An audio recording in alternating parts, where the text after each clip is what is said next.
Hello dear friend, नमस्कार। स्वागत है आप सभी का एडुकेशन में। UP police result and DBPST आपका कब होगा, इसके संबंध में न्यूज़पेपर में आज जो है एक जानकारी दी गई है। और यहाँ पर आपकी फिजिकल की बात कही गई है, आंसर जो ऑफिशियल आंसर की जिस पर ऑब्जेक्शन किए गए हैं उनकी बात की गई है। आपत्तियों का परीक्षण जो है वो कब से कब तक, ये सारी बातें जो है ये कही गई हैं। फिजिकल का जो है वो कब से होगा और कौन कौन सा डॉक्यूमेंट जो है वो अभी से आपको रेडी कर लेना है, तो ये सारा कुछ आप इस वीडियो में देख पाएंगे। फ्रेंड्स, यदि आप मेरे चैनल पर नए आए हैं तो प्लीज़ चैनल को जरूर सब्सक्राइब कर लें।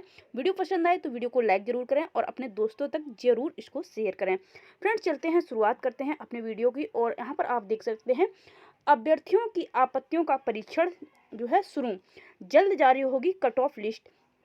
यानी कि जो आपकी ऑफिशियल आंसर की आई थी उस पर जो है आपत्तियां कैंडिडेट ने की हैं, और उन आपत्तियों का परीक्षण किया जाएगा, उनमें जो सुधार होना है उनका सुधार होगा।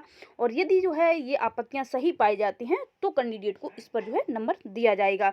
और उसके बाद जो है यहाँ पर बात कही गई है कि सितंबर आखिर में शारीरिक दक्षता परीक्षा की जारी हो सकती है सूचना। यानी कि ये सितंबर माह की बात कर रहे हैं, लेकिन 19 तारीख तक जो है आपत्तियां दर्ज होंगी। तो फिलहाल जो है ये बात तो इतनी जल्दी नहीं हो सकती है, क्योंकि आपत्तियां दर्ज होंगी और उसके बाद जो है एक आपकी फाइनल आंसर की आएगी, और फिर उसके बाद जो है आपकी आंसर शीट जो है चेक होनी। लेकिन यहाँ पर जब ये सितंबर की बात जो है न्यूज़पेपर में आ रही है, तो आप मान के चल सकते हैं आपको ज़्यादा टाइम नहीं फिजिकल के लिए मिलना है। आप अपनी तैयारी को, जो सितंबर का जो है 12 से 13 दिन बचे हैं, और उसके बाद अक्टूबर में जो है प्रिपेयर कर लें, ताकि जो है किसी भी प्रकार से, यदि जो है अक्टूबर में ये फिजिकल की डेट दे रहे हैं और नवंबर से फिजिकल करा रहे हैं, तो आप अपने आप को प्रिपेयर कर सकें। तो इस प्रकार से आपको अपना रेडी कर लेना है। इसके बाद जो है यहाँ पर बात यही कही गई है। और उसके बाद हम अब बात करेंगे सबसे मेन जो मुद्दा है आपके डॉक्यूमेंट्स का। तो फ्रेंड, डॉक्यूमेंट जो है वो आपको कौन कौन सी रेडी करवाने हैं, क्योंकि यदि डॉक्यूमेंट्स में किसी भी प्रकार की मिस्टेक है और आप एग्जाम क्वालिफाई कर लेते हैं, आपका सिलेक्शन होता है, लेकिन यदि आपका डॉक्यूमेंट मिस्टेक है तो आपको भर्ती से बाहर कर दिया जाएगा। तो वो सारे डॉक्यूमेंट्स जो अभी से आपको रेडी कर लेने हैं, जाकि आप जो है भर्ती में किसी भी प्रकार से बाहर ना हो, वो सारे डॉक्यूमेंट्स आपको रेडी करने हैं। तो उनको आप जो है एक बार वीडियो को पूरा जरूर देख लें, ताकि आपको सारी चीज़ें क्लियर हो जाएं। फ्रेंड्स, यहाँ पर सबसे पहला डॉक्यूमेंट जो है वो आपको 10th की मार्कशीट जो है वो आपके पास होनी जरूरी है। फ्रेंड्स, यहाँ पर योग्यता जो है वो आपकी 12th मांगी गई है, तो 12th की मार्कशीट भी आपके पास होनी जरूरी है।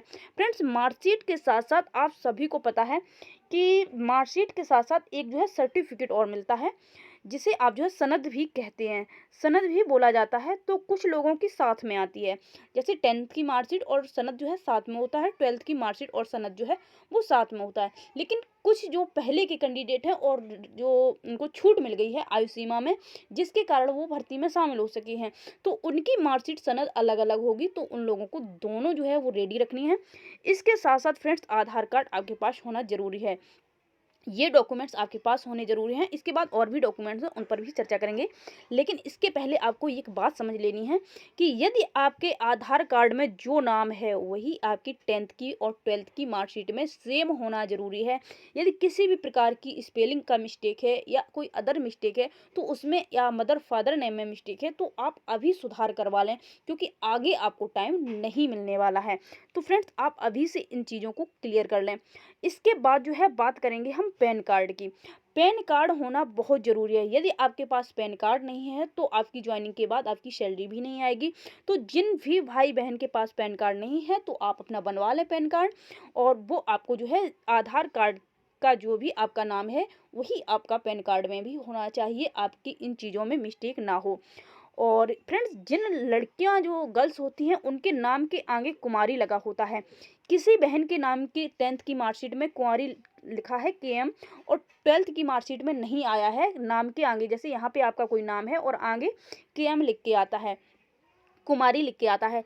यदि आगे नाम की कुमारी एक में है, 10th में एक में नहीं है, तो उससे आपको कोई प्रॉब्लम नहीं होती है। लेकिन यदि आपका ये नाम है और नाम के पीछे एक में कुमारी लिखा है और एक में नहीं लिखा है, तो यहाँ पर आपको प्रॉब्लम हो जाती है। जो नाम के आगे कुमारी होता है, ये लड़कियों के नाम में अक्सर लिख दिया जाता है। यदि किसी में नहीं है तो कोई प्रॉब्लम नहीं है, लेकिन यदि नाम के पीछे वाला कुमारी है तो इससे आपको प्रॉब्लम हो जाएगी। तो ये आपका, यदि एक में है एक में नहीं है तो प्रॉब्लम होगी, दोनों में है तो कोई दिक्कत नहीं है, या दोनों में नहीं है तो भी आपको कोई दिक्कत नहीं है। इसके बाद जो है बात करेंगे हम लोग जाति प्रमाण पत्र की। OBC जो भी आरक्षण लेना चाहते हैं, SC ST, तो इन कैंडिडेट के पास जो है इस कैंडिडेट के पास जाति प्रमाण पत्र होना जरूरी है। महिला की बात करें, यदि फीमेल कैंडिडेट है और शादी हो चुकी है, फीमेल कैंडिडेट है और आपकी शादी हो चुकी है, तो आपको पिता पक्ष का जो है जाति प्रमाण पत्र होना जरूरी है। पिता पक्ष का, क्योंकि कई गर्ल्स ऐसी होती हैं जिनकी शादी जो है वो अदर कास्ट में कर लेती हैं, तो आपको जो भी आपने जहाँ शादी की जा है वहाँ का आपका जाति प्रमाण पत्र नहीं लगेगा। आपके पिता पक्ष का जाति प्रमाण पत्र आपके पास होना जरूरी है, तभी वो आपका वैलिड माना जाएगा। अब हम बात करेंगे निवासी प्रमाण पत्र की। निवासी प्रमाण पत्र आपका होना जरूरी है। फ्रेंड्स, फिर से कहते हैं, नाम में किसी भी प्रकार की मिस्टेक नहीं होना चाहिए। EWS यदि है तो आपके पास प्रमाण पत्र होना चाहिए। जाति प्रमाण चरित्र प्रमाण पत्र जो है, जहाँ से आपने अंतिम बार जो है शिक्षा प्राप्त की है, जो शिक्षा प्राप्त की है उसका अंतिम शिक्षा जहाँ से प्राप्त की है वहाँ से आपको एक चरित्र प्रमाण पत्र बनवा लेना है। यदि NCC है तो उसका प्रमाण पत्र जो है आपके पास होना जरूरी है। इसके बाद बात करेंगे हम लोग जो है पासपोर्ट साइज फ़ोटो। तो पासपोर्ट साइज की फ़ोटो जो है वो 4 से 5 आपके पास होना ज़रूरी है। आवेदन पत्र, जब आपने फॉर्म अप्लाई किया था वो आपके पास आवेदन पत्र होना ज़रूरी है। इसके साथ साथ फ्रेंड्स, यहाँ मैंने लिखना जो है मिस्टेक हो गई है, तो वो आप ऐड कर लें। यदि आप आवेदन प्रमाण पत्र लेके जाते हैं तो यहाँ पर एक अपना जो एडमिट कार्ड जो आपको मिला था, जो आप परीक्षा हॉल में लेके गए थे, तो प्लीज़ उसको भी सेफ रख लें। किसी भी प्रकार की उसमें जो है ये नहीं आपका खो गया है, तो आप एडमिट कार्ड को साथ में रखें। हो सकता है इसकी भी आवश्यकता पड़ जाए, तो एडमिट कार्ड जो है आप ऐड करके रखें। 10 रुपये का एक घोषणा पत्र जो है इसकी आवश्यकता पड़ती है।